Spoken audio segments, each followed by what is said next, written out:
Абай облысындағы орман алқабында тұтанған өрт әлі өшірілмеген. Тілсіз жауды тоқтатуға қатты жел кедергі. Оқиға орнына төтенше жағдайлар вице-министрі Марат Күлдіков те келді. Қазір онда төтеншеліктер отпен арпалысып жатыр. Төтенше жағдайлар министрлігі және Абай облысы төтенше жағдайлар департаменті жедел штабтарының дағдарыстық орталықтары құрылды. Семейдегі орман өртіне қарсы жұмыстар 2 тәулік бойы жалғасып жатыр. Соңғы мәліметтерге сүйенсек, 300 гектарға жуық алқап өртке оранған.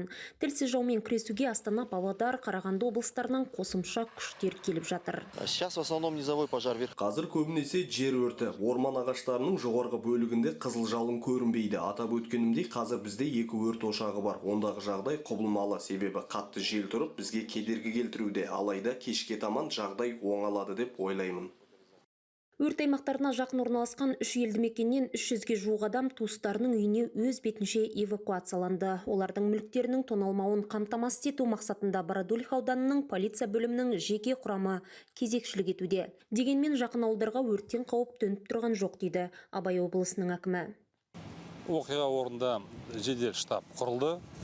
Қазіргі таңда 700-ге жуық жеке құрам жұмылдырып жұмыс жасап жатыр. Ол төтенше жағдайлар министрлігі, қорғаныс министрлігі, экология министрлігінің өкілдері, одан басқа 120-дан астам техника жұмыс жасауда. 6 тікұшақ жұмылдырды. Барлық қажет шаралар қабылданып жатыр.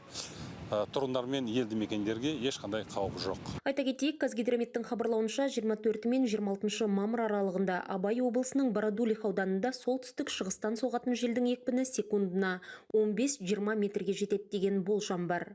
Динара Ерболқызы, Арсен Сандыбаев, Алматы телеарнасы, Абай облысынан.